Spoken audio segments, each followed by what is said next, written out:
ating napakalaking corned beef guys. So, gigisa na tayo ng corned beef. Para sa ating almusal. So, itong nabili kong corned beef na Pure Foods na to guys. Ito yung corned beef na patluhan. Ang laki pala na guys. Sobrang laki pala ng corned beef na to. Yan, sarap.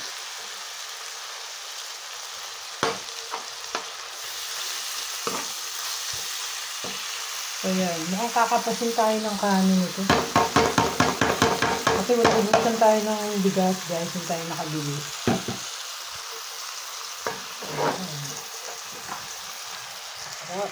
So ito yung corned beef na nabili natin guys, na tatluhan sa SNR. Guys, tingnan nyo, ang lalaki ng corned beef pala nitong nabili ko. Ang ganda niya guys. No, talagang hindi ka mabibitin. Kaya lang hindi ko alam kung magkano yung price nitong corned beef nito. Siguro wala pa itong 400 guys, pero sobrang mura niya talaga. Ayan, sarap. Ito na yung ating corned beef. Napakadaming sibuyas na guys talaga. Lagyan natin ang sibuyas para talagang masarap na masarap. Saka yung bawang niya. Yan. So yan lang natin siyang maluto na ganyan guys.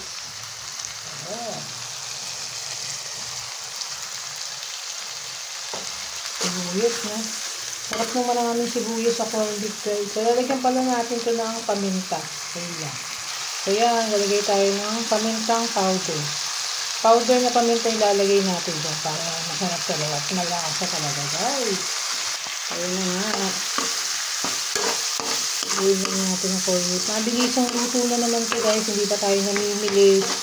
Wala pa tayong stock guys. No?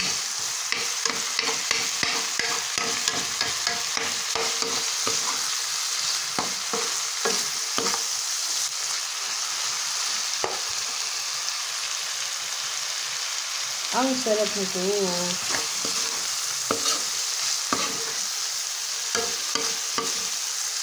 Sana mamaya kakain na tayo. Guys, patay lang natin maluto siya.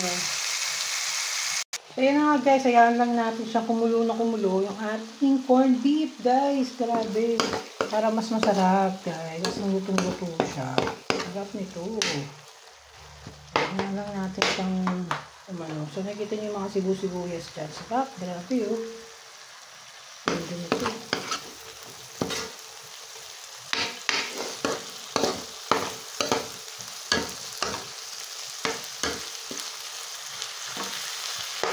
Yan.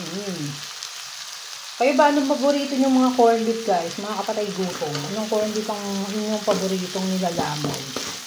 Ako kasi itong corned beef na blue, may Pure Foods, nagmura na yung halaga niya guys, kaysa doon sa Highlands, diba? So, nagluluto tayo ng Highlands noon, corned beef na kulay white, yung Highlands Angus beef guys, no? Sobrang nagmahal na yung presyo niya. Ewan ko ba ito sa Highlands, bakit nila tinaas yung price nila? Dati mas mura sila dito sa kulay blue na corned beef na Pure Foods pero ngayon mas mahal na. So, saan na tayo? Dito na tayo ulit sa Highlands, sa Pure Foods, diba? Oh, ito naman yung original talaga na Pure Foods. Napakasarap talaga yung original na Pure Foods. Diba? So, dito na tayo. Basta tayo mag-Highlands. Tinaas nila yung presyo nila, diba? Sarap. Grabe to. So, kakain na tayo mamaya-maya. Nantay lang natin yung ating sinain na pangmalakasan talaga. So, tapos ito yung itlog natin, guys. Luto rin tayo ng itlog para terminate mo doon sa ating corned beef, diba? Hindi kompleto ang ating almusal kung walang itlog. Ito ang aking paboritong almusal talaga guys. Ayun, napakasarap ito guys. So, wala na naman tayong hawak na tripod guys. Kaya kasi nga, baka bumagis na naman itong ating cellphone at nabasa na naman. Inahan lang natin ang ating apo.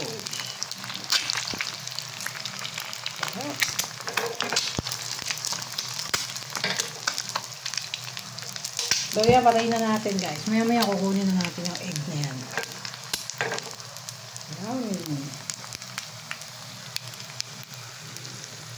Sarap, guys. So, ito na nga, guys. Ready na ang ating corned beef. Ang ating egg. So, ngayon magtitimpla naman tayo, guys, ng ating, ano ba, inumin natin kape or ano. Nisip ko pa kung anong iinumin nating drinks, guys. So, ayan guys. So, magtitimpla muna tayo ng ating napakasarap na drinks.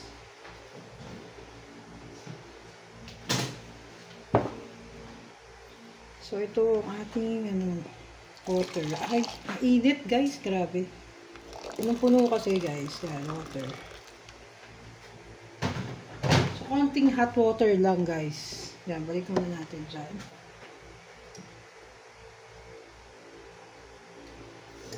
Napakainit nun guys kung diba, sabay-sabay. So, ayan. So, ano kaya inumin natin? Siguro itong chocolate drinks na lang muna. Chocolate drinks na lang. Ano ba? Kape o chocolate drinks? Kape na lang muna. Kape na lang, kape. Para maiba naman guys. Hindi timplayin natin. So, kape muna guys. Kakape muna tayo. So, yan. So, ito pa rin yung kape natin guys, no? Yung kape pa rin ng guys, ng Dali. So, yung Dali coffee. Yan. Sarap. Kape-kape. Kape-kape. Lagyan natin ng sugar to kasi guys, ang pangit ng lasa kasi niya. Pag hindi nilagyan ng sugar, as in talagang parang kumakain ng suman. So, lagyan natin ng sugar. So, dagdagan pa natin dahil kasi parang yung kape natin, walang kadating-dating. Guys, gusto natin kasi yung kape natin. So, umpisa pa lang, may dating na. Diba? Kung walang dating, huwag na guys. Huwag na natin inumin. So, yan. Ayun, sakto na yung lasa niya. Medyo matapang guys. Kaya lang, mamaya ligyan natin ng So, yun na nga. Kuha na tayo ng rice therapy guys.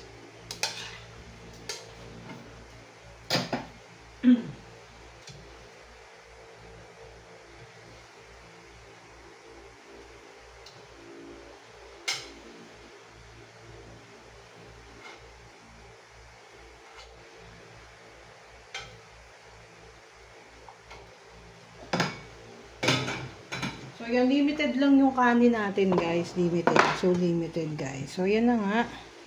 So, kakain na tayo. So, magsasandok na tayo, guys, ng ating corned beef na maraming bawang. Sarap. Corned beef na maraming bawang at maraming sibuyas. Grabe. Ang sarap nito. Yun. Gusto ko maraming sibuyas, maraming bawang. Yan na. So tayo magdasal muna, Lord. Maraming salamat sa pagkain na pinagkaloob niyo po sa amin, Lord, at bigyan niyo po kami guys, Lord, ng malakas na pangangatawan at gabayan niyo kami sa lahat ng aming mga desisyon sa buhay, Panginoon, at balutan niyo po nito ng inyong banal na dugo ang aming pagkain hinain ngayong umaga. Maraming salamat, Lord. In Jesus' name pray, amen. So ayun na nga, tapos na tayo magdasal, guys. So ito na. Tikman na natin ang ating finale. Sarap.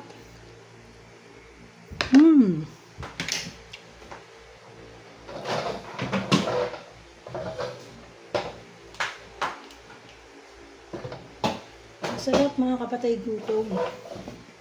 Mga kapatay gutom, ang sarap. Grabe, sarap. Ay. So ito na yung kakainin natin. Tapos mamaya busy-busyhan na naman tayo, guys. Hap.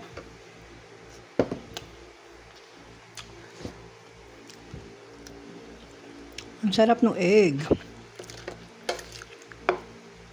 Hindi kumpleto ang ating corned beef kung walang itlog, guys. Gusto ko laging merong itlog. Alam niyo namang sobrang paborito ko ang itlog, guys. No? Kahit itlog lang, guys, mabubuhay na ako. Pritong itlog.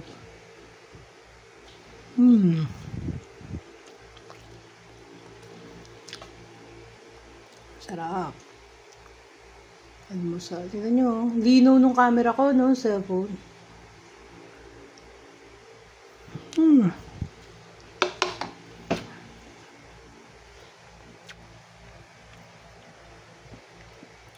So, thank you guys sa mga nanonood lagi ng aking vlog, guys. Maraming salamat sa inyo sa mga bagong subscriber talaga natin, guys. Talaga na-appreciate ko kayo ng bongga. So, ang dami-dami na natin talaga, guys. Sobrang dami na natin mga friendship, guys. Mag-comment lang kayo, guys. Para nababalikan ko kayo at nakakapanood din ako ng mga videos nyo, guys. No, support natin ang isa't isa, guys. Diba? Kailangan magsuportahan tayo, guys, no? At marami tayong magkaroon tayo ng maraming mga kaibigan. Mag-gain tayo ng mga friendship natin. Yung sibuyas, guys, oh. White onion, sarap, no? Sarap.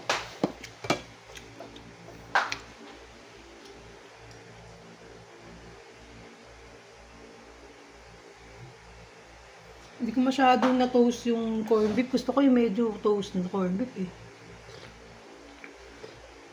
Tapos yung kape natin, didagdagan natin ng tubig na malamig kasi sobrang init. Gusto ko lang yung alam niyo yung tipo ng kape na hindi ka mainit siya pero yung hindi ka napapaso, guys. Yung saktong-sakto yung saktong-sakto yung init niya, di ba? Yan. So, okay, mahal na yung tirang kanin doon. Kasi nga, wala na kaming bigas. Hindi tayo nakabili ng bigas, guys.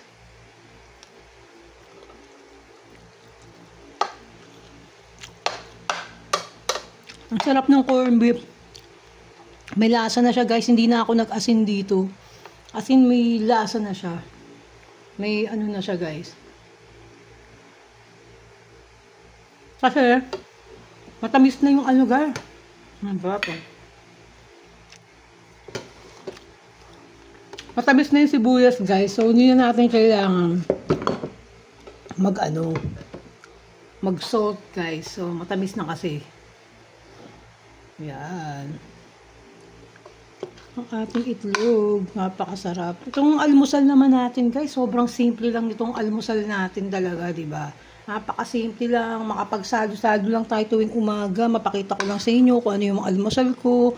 Konting kwento, diba, guys? So, suggesting kayo, guys, kung ano yung gusto nyong pag-usapan natin every time na nagmumukbang tayo. Diba? Every time na nag-aalmusal tayo. Ano ba yung mga gusto nyo pag-usapan natin? Love life ba yan? Family problem ba yan? Jowa problem ba yan? Yun. Natatandaan nyo, guys, pag may mga problema kayo, no, huwag nyo masyadong dibdib yung problema nyo, guys. No?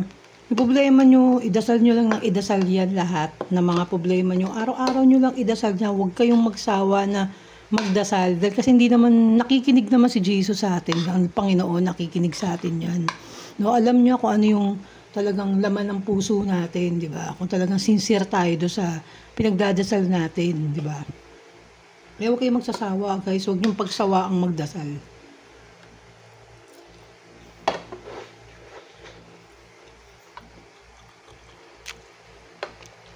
Konti lang ako mag-ulam, guys. Ganyan lang ako kumain.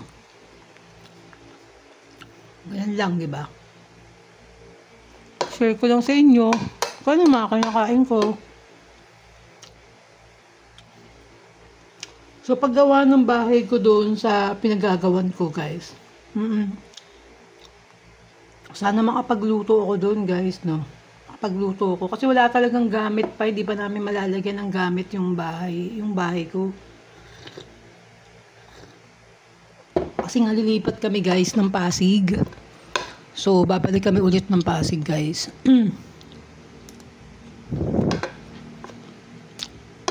Kasi malagyan ko man ng gamit yun. Kasing konti lang. Mga bahay bakasyon na lang kasi. Siguro ang punta namin doon sa Holy Week na yung punta namin doon. Balik namin papuntang sa Holy Week na.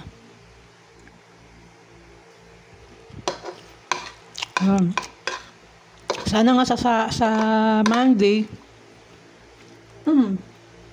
May limit ako, guys, kasi sa Monday magtitingin ng property. So, sana magustuhan at mabenta ko rin yung property na yun.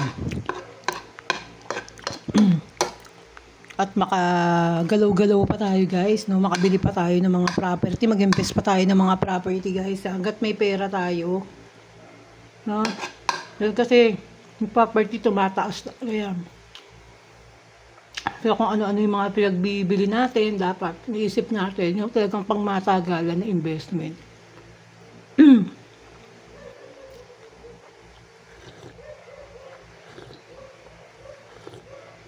So yan, sumarap na yung kape. Migup-higup na ako ng kape. Sarap. So yan, ayan na yung pinaka-ano natin hanggang mamaya na to. So kain na lang ako ulit, mga hapon na. So kinakain ko na kasi lahat sa umaga.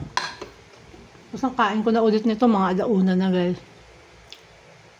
Kasi talagang puspusan tayo ngayon magtatrabaho para makabenta na tayo ulit. So, kailangan natin kumilos na maaga. Gawin na lahat ng gagawin. Diba? Buti nga guys, nagagawa ko lahat eh. Biruin mo, nakakapaglaba ako sa umaga. Nagluluto ako. Nakakapag-vlog ako. Diba? Nakakapaglinis ako ng bahay. Biruin mo guys, ang dami kong ginagawa. So, nagagawa ko lahat dun. Lahat dun. Diba? Dahil kasi gusto kong matapos lahat. Maaga pa lang matapos na. Diba, matapos na lahat-lahat ng gagawin natin para yung pagtatrabaho natin, wala tayong masyadong iisipin. Ako pa naman ayoko ng ganun, guys. Ayoko nung ang dami kong iniisip. Malamang iniisip ko yung hugasin ng plato.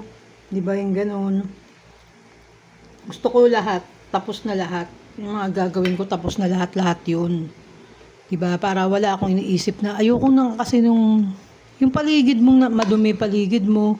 Kasi guys, para sa akin, hindi ako nakaka-relax eh. Hindi nakaka-relax yung utak ko. Hindi ako nakakapagtrabaho. Nang matino, pag madumi yung paligid ko na walang nasa ayos. Diba? Parang gusto ko lahat. Nasa ayos lahat ng mga ginagawa ko. Diba? Bago ako magsimula. Pero sangga ko na naman yung cellphone guys. Baka bumaksak na naman ito. Pambira. Nakakailang bilhin na akong cellphone. Pero okay lang guys kasi kailangan talaga natin ng 3 or 2 cellphone talaga guys. Dahil kasi nga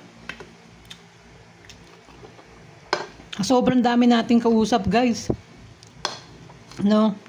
Kailangan talagang hindi malobat yung cellphone natin. Matagal malobat. Kaya need ko talaga ng cellphone kaya bumibili ako ng mga cellphone. Kasi kung di ko naman kailangan yan guys, hindi ako bibili. No?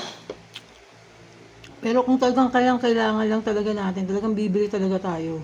Diba? Dahil kasi yun yung line of work natin, kailangan lagi tayo naka-online. Diba? So magkape muna tayo. Sarap ng kape, diba? So ayan yung kape guys. So, ayan yung lagayan ko ng kape. Ayan yung kape ng Dali. So hindi nga nakaayos guys, magre-repack pa ako.